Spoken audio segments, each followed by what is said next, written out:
Have you ever felt like you're not good enough?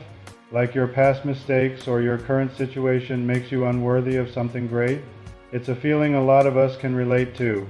We look at our lives, our jobs, our social circles, and sometimes we just feel stuck.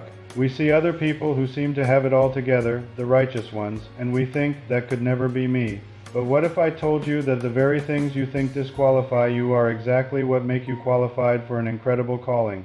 Today we're going to dive into a powerful story from the Gospel of Matthew, a story about a man who was considered an outcast, a traitor, and a sinner by his own people. A man nobody would have picked to be part of something world-changing, and yet Jesus saw him, called him, and transformed his life forever. This story isn't just about a man named Matthew. It's about you, it's about me, and it's about the radical, upside-down nature of God's grace. It shows us that Jesus isn't looking for perfect people. He's looking for people who know they need help. So let's get into the scripture and see how this amazing encounter unfolds. We're reading from Matthew chapter 9, starting at verse 9 from the New International Version. As Jesus went on from there, he saw a man named Matthew sitting at the tax collector's booth. "Follow me," he told him, and Matthew got up and followed him. Let's pause here for a moment and really understand the weight of this verse. In first century Judea, a tax collector wasn't just someone with an unpopular job. They were seen as the lowest of the low. They worked for the Roman Empire, the occupying foreign power, collecting taxes from their own Jewish brothers and sisters. To make matters worse, they often enriched themselves by collecting more than what was required. They were considered traitors to their nation and their faith, ceremonially unclean, and lumped in with the worst kind of sinners. So when Jesus walked up to Matthew's tax booth, he was approaching someone who was despised and ostracized by respectable society. And what does Jesus say? He doesn't give a long speech. He doesn't ask Matthew to clean up his act first. He gives a simple, two-word invitation. "Follow me." That's it. And Matthew's response is just as immediate and profound. The scripture says he got up and followed him.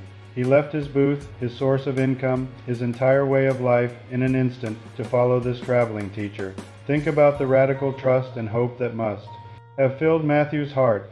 This was likely the first time a respected religious figure had ever looked at him not with contempt, but with an invitation. It was a call to a new identity, a new purpose.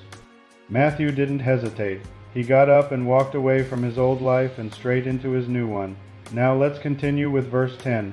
While Jesus was having dinner at Matthew's house, many tax collectors and sinners came and ate with him and his disciples.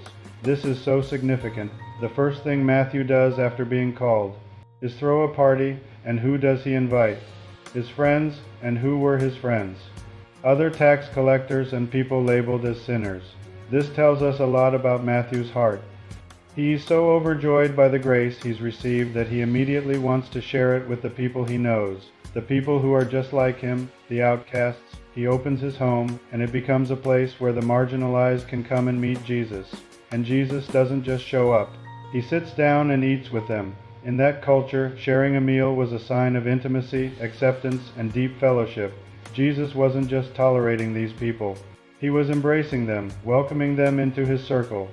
He was demonstrating that his message of love and redemption was for everyone, especially those who felt they were furthest away. This scene, of course, did not go unnoticed. Let's uncover verse 11. When the Pharisees saw this, they asked his disciples, "Why does your teacher eat with tax collectors and sinners?" Enter the Pharisees. They were the religious elite, the guardians of the law. From their perspective, what Jesus was doing was scandalous. They believed that holiness meant separation from anything or anyone considered unclean. To maintain their righteousness, they avoided contact with sinners. So, seeing Jesus, a rabbi, willingly dining with the very people they shunned was deeply offensive to them. They couldn't understand it. It went against everything they believed about God and holiness. They didn't confront Jesus directly, but instead went to his disciples, trying to sow doubt and create division. Their question, "Why does your teacher do this?" is dripping with judgment and self-righteousness. They believed they were the righteous ones, and Jesus was compromising his integrity by associating with the unrighteous. Now for Jesus' powerful response. He overhears them, and in verses 12 and 13, he delivers one of the most important teachings in the entire Bible. On hearing this, Jesus said, "It is not the healthy who need a doctor, but the sick. But go and learn what this means. I desire mercy, not sacrifice, for I have not come to call the righteous, but sinners." Let's break this down because it's packed with truth. First, Jesus uses a simple analogy that everyone can understand: a doctor and his patients. He says, "It is not the healthy who need a doctor, but the sick." It's common sense. A doctor's purpose is to heal the unwell. You don't go to the doctor when you're perfectly healthy. Jesus is saying, "You see these people as sinners. I see them as sick and in need of a physician. That's exactly why I'm here. My mission is to bring healing and restoration to those who are spiritually sick." He completely reframes the situation. The Pharisees saw the gathering as a compromise of holiness. Jesus saw it as a hospital for souls. Then he goes even deeper. He quotes the Old Testament prophet Hosea, saying, "Go and learn what this means. I desire mercy, not sacrifice." This was a direct challenge to the Pharisees' entire religious system. They were so focused on the external acts of religion, the sacrifices, the rituals, the strict rule-keeping, that they had missed the entire point. God's primary desire isn't for perfect religious performance. It's for a heart of mercy, compassion, and love. Jesus is telling them, your focus on sacrifice and separation has made you merciless. You've forgotten the heart of God. Go back to the scriptures and learn the basics. He's exposing their religion as hollow because it lacked the one thing God values most, mercy. Finally, he delivers the ultimate mission statement, "For I have not come to call the righteous, but sinners." With this line, Jesus turns their accusation on its head. The Pharisees thought their righteousness made them worthy of God. Jesus declares that the very people they condemn, the sinners, are the ones he came for. Now, this doesn't mean the Pharisees were actually righteous. The irony is that their self-righteousness, their belief that they didn't need a spiritual doctor, was their greatest sickness. They couldn't receive healing because they refused to admit they were sick. The tax collectors and sinners, on the other hand, knew their state. They knew they were broken, and because they knew they were sick, they were open to the physician. They were ready to receive the grace and mercy that Jesus offered. So what does this incredible story mean for us today? It's a beautiful and powerful reminder that no one is beyond the reach of God's grace. It doesn't matter what your past looks like, what mistakes you've made, or what labels society has put on you. Jesus isn't looking for people who have it all figured out. He's looking for people who are honest enough to admit they need help, who are humble enough to know they are spiritually sick and in need of a doctor, like Matthew. At his tax booth, Jesus meets us right where we are, in the middle of our mess.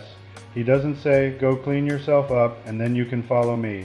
He says, "Follow me," and the following is what begins the transformation.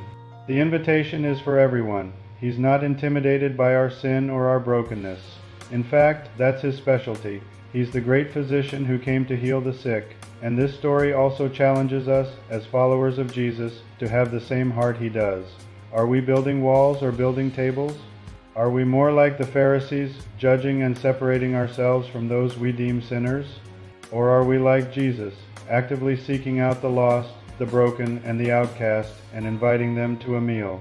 Are we more concerned with demonstrating our own righteousness through external acts, or are we extending the radical mercy that we ourselves have received? God desires mercy, not sacrifice. Our calling is to be agents of that mercy in a world that is sick and hurting. So if you're listening to this today and you feel like a sinner, like an outcast, like you're too far gone, you are exactly who Jesus came for. His invitation to follow me is for you right here, right now. And if you're a believer, let this story reignite a passion in you to live a life of mercy, to open your home and your heart to the people around you who need to experience the life-changing love of Jesus. Thanks so much for joining me today to explore this passage. I hope it encouraged you. If it did, please like the video and subscribe to the channel for more content like this. Let's continue to learn together what it means to follow Jesus. See you next time. Search for Jesus at Harold Zwaney for the complete library of my Bible study videos. Thank you and God bless.